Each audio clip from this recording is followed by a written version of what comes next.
आज एक बार फिर हम व्याख्यान लेके आपके सामने उपस्थित हैं और ये जो लेक्चर होगा वो मानव भूगोल और अन्य विज्ञान जो हैं उनके आपसी संबंधों के ऊपर डिपेंड होगा कि क्या आपसी संबंध है मानव भूगोल और अन्य विज्ञानों में। तो जीन ब्रूस ने एक कोटेशन दिया था कि जनसंख्या और आर्थिक क्षेत्र में ही नहीं वरन दर्शन शास्त्र, जाति विज्ञान, इतिहास और अन्य विज्ञानों में भी भूगोल की आत्मा निवास करती है। ये एक बहुत बड़ी बात या बड़ा मैसेज हमको देता है कि मानव के समीपस्थ जो पर्यावरण स्थित है, उसके इर्द गिर्द जो पर्यावरण स्थित है, उसके लिए उपयोग किस प्रकार से हो उस वातावरण का, इस बात के लिए मनुष्य प्रारंभ से ही प्रयत्नशील रहा है और उसने काफ़ी हद तक प्राकृतिक पर्यावरण का विदोहन किया है और अपने समीपस्थ जो प्राकृतिक पर्यावरण है उसको जानने का प्रयास किया है। और इसी प्रयास के दौरान हम देखते हैं कि विश्व में अलग अलग जगह कई प्रकार के भूदृश्य जो हैं वो उत्पन्न हुए हैं और हमने डेफिनेशंस में और उद्देश्यों में देखा था कि यह भी एक मानव भूगोल का प्रमुख उद्देश्य है कि पृथ्वी पर स्थित अलग अलग लैंडस्केप्स जो हैं वो पाए जाते हैं। तो आपको ये बात समझ में आ गई होगी और आपके भी ये बात मेरे हिसाब से अपन ने 3-4 लेक्चर पहले देखे हैं। तो अब पृथ्वी का जो प्राकृतिक पर्यावरण है जो मानव के आसपास है, उसके अंदर क्या क्या चीज़ें सम्मिलित होती है जिससे प्रारंभ से ही मनुष्य वाकिफ रहा है, उसके प्रति जिज्ञासु रहा है। वो जो प्रमुख चीज़ें हैं वो है रिलीफ, इसके अलावा ओशंस और एटमॉस्फेयर। मुख्य रूप से इनको हम इन 2-3 भागों में यदि विभाजित करके समझने का प्रयास करते हैं तो ये स्पष्ट होता है कि आगे जाकर इन सभी से संबंधित एक विस्तृत विषय विज्ञान के रूप में भी आज पढ़े जाते हैं। तो हम 2 उदाहरणों से समझने का प्रयास करेंगे कि किस प्रकार मानव और पर्यावरण के बीच संबंध का अन्य विज्ञानों से संबंध क्या है, या दूसरे रूप में कहें कि अन्य विज्ञानों से क्या संबंध है मानव भूगोल का। इसका जीन ब्रूस के आधार पर जो कोटेशन था उससे एक मैसेज और आता है कि वो ये कहना चाहते हैं कहीं न कहीं कि अन्य जो साइंसेज हैं, चाहे वो नेचुरल साइंसेज हों चाहे वो ह्यूमैनिटीज़ हो, उनका उदय जो है वो मानव भूगोल से हुआ है। इसके लिए उन्होंने 2 उदाहरण उनकी बात को समझने के लिए हम ले सकते हैं। सबसे पहले जैसे पृथ्वी जो ग्रह है उसकी अंतरिक्ष में स्थित सौरमंडल, तो सौरमंडल में पृथ्वी जो ग्रह है उसकी क्या स्थिति है। इसके अलावा सूर्य की किरणें पृथ्वी पर तिरछी पड़ती है, इसका कारण और उसके प्रभाव जानने का प्रयास मैथमेटिक्स की विधियों के द्वारा किया जाता है।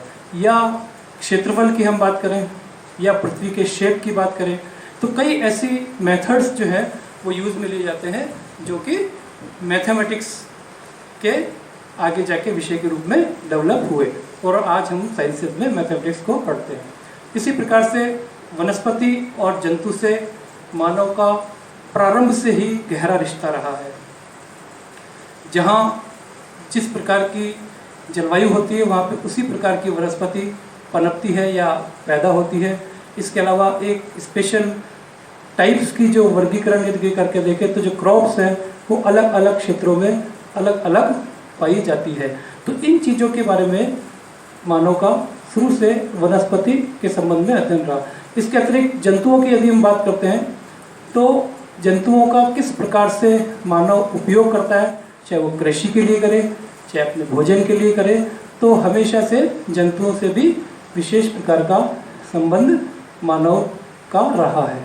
इसलिए हम ये कह सकते हैं कि जो साइंसेज में ये आगे जाके डेवलप हुए सब्जेक्ट्स, उसके अंदर आपका बॉटनी जो सब्जेक्ट है वो शामिल होता है और बॉटनी के अलावा एग्रीकल्चर साइंस कि किस प्रकार मनुष्य ने एग्रीकल्चर को डेवलप किया, मानव ने, और आगे जाके ये एग्रीकल्चरल साइंस के रूप में पढ़ी जाने लगी। इसी प्रकार से जंतुओं से संबंधित जो विज्ञान है उसको जूलॉजी के रूप में हम देखते हैं कि विभिन्न स्थानों पर किस किस प्रकार के जंतु पाए जाते हैं, इनकी इन डेप्थ स्टडी या एग्रीकल्चर की इन डेप्थ स्टडी या आपके वनस्पति विज्ञान से संबंधित जो गहराइयों में अध्ययन है वो इनकी अलग अलग ब्रांचेज में पाया जाता है। तो यहाँ पे हमने देखा कि मानव भूगोल के कारण ही वनस्पति विज्ञान, जंतु विज्ञान, एग्रीकल्चर विज्ञान, इन सब्जेक्ट्स की उत्पत्ति हुई। तो यहाँ पर हम मानव भूगोल के अन्य विज्ञानों से संबंध को कुछ विशेष बिंदुओं में विभाजित करके और आसानी से समझने का प्रयास करेंगे। तो मुख्य रूप से दो पार्ट अपन इसके डिवाइड करेंगे।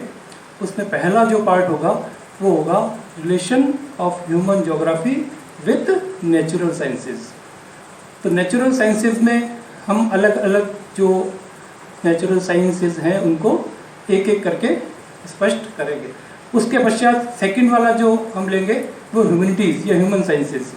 इसके अंदर अर्थशास्त्र वगैरह, दर्शन शास्त्र, पॉलिटिकल साइंस वगैरह ये चीज़ें उसमें शामिल करेंगे। तो यहाँ पे हम इसको क्लासीफाइड करके और आज प्रारंभ कर देते हैं। और पहला जो बिंदु है मैं इससे संबंधित आपको पीपीटी भी प्रदर्शित करने का प्रयास करूँगा।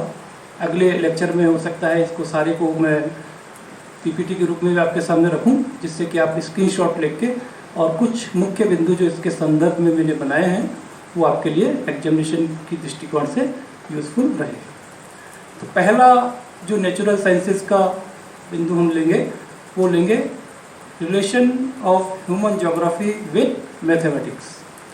तो यहाँ मैथमेटिक्स की बात हमने पहले एग्जांपल मिली थी, एक बार मैं वापस से इसको क्लियर कर देता हूँ और ये बता देता हूँ कि पृथ्वी की जो स्थित बिंदुओं की दूरियां हैं, पृथ्वी पर जो अलग अलग जगह हैं उनके बीच की दूरियां, पृथ्वी का शेप, अर्थ का शेप क्या है, उसके अलावा इसका एरिया, क्षेत्रफल क्या है, इन सभी चीज़ों के लिए कहीं ना कहीं मैथमेटिक्स जो है वो यूज़ में आती है। इसी प्रकार से लोकेशन की यदि हम बात करें तो लोकेशन के अंदर लैटिट्यूड और लॉन्गिट्यूडनल जो एक्सटेंशन होता है उसकी भी जो या और जो कलाएं हैं, अक्षांश देशांतरों के अलावा जो कलाएं हैं उन सब का स्टडी जो है किसी न किसी मैथमेटिक्स की विधि के द्वारा संपन्न होती है।